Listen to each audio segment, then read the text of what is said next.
I don't know how long it's been since I've seen MR.Krabs.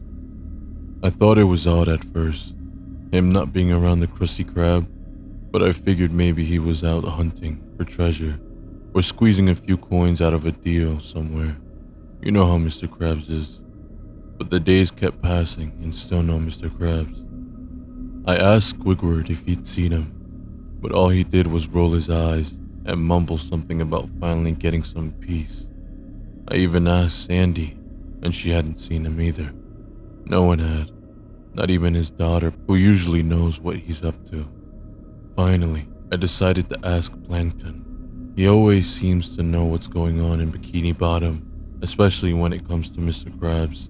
But when I asked him, his usually snarky confidence seemed to slip. He told me he didn't know, but the way his single eye darted around, avoiding mine, something wasn't right. Then I heard the rumors. It wasn't just MR.Krabs who was missing. Other fish had vanished as well, just disappearing in the dead of night. No one saw anything. No one heard anything. One minute they were there, and the next they were gone.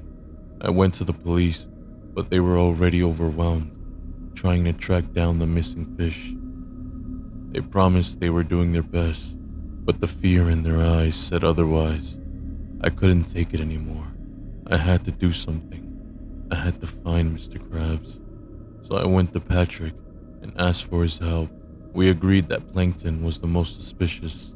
That glimmer of fear in his eyes was burned into my memory. We started following him, watching him and Karen's schedules. We needed to find out what Plankton was doing and hiding. We waited until the dead of night when the chum bucket was dark and silent. Patrick and I slipped in, sneaking past Karen, who was recharging in the corner. It wasn't long before we found it, a hidden basement beneath the lab. We crept down the stairs, our footsteps echoing in the cold, damp air. And there it was, a massive metal door with something clawing at it from the inside. I froze hearing those claws scrape against the metal. My heart was pounding, and Patrick was shivering beside me. I know we had to open the door, but I don't know what made me do it. Maybe it was some deep gut feeling. Maybe it was the loyalty to MR.Krabs. But I pulled out some powder I had, something I saw in the spy movie once, and dusted the keypad. Slowly, the outline of the code began to appear. The door creaked open and the stench hit us like a tidal wave. Inside was MR.Krabs, but it wasn't him. His eyes were blank, his skin was pale, and he looked like he had been rotting from the inside out. And the worst part was that he was surrounded by torn, mangled bodies of fishes, their limbs scattered around like discarded chum, arms everywhere, chewed up pieces of fingertips. It was everywhere. It was gruesome. I almost couldn't hold it. I was about to throw up. Patrick, bless his heart, didn't see the danger. He ran towards MR.Krabs, calling out for him, trying to save him. I shouted for him to stop, but it was too late. MR.Krabs, or whatever he had become, lunged at Patrick, grabbing him with his claws and tearing him apart. Patrick screamed, and I knew I had to run. I bolted for the door, slamming it shut behind me, just as MR.Krabs, no, the monster, came charging at me.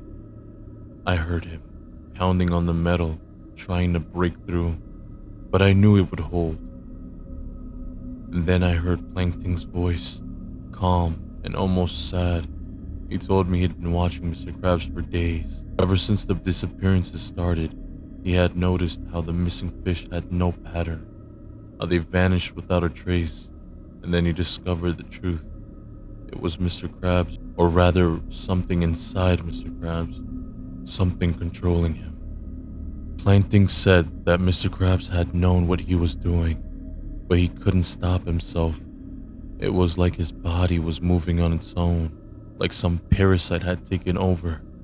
The bodies in the room, they were the missing fish. He thought it had something to do with some type of parasites. He said that they'd evolve, become something far more dangerous, And then he looked at me with the same glimmer of fear in his eyes. "They're in us, SpongeBob.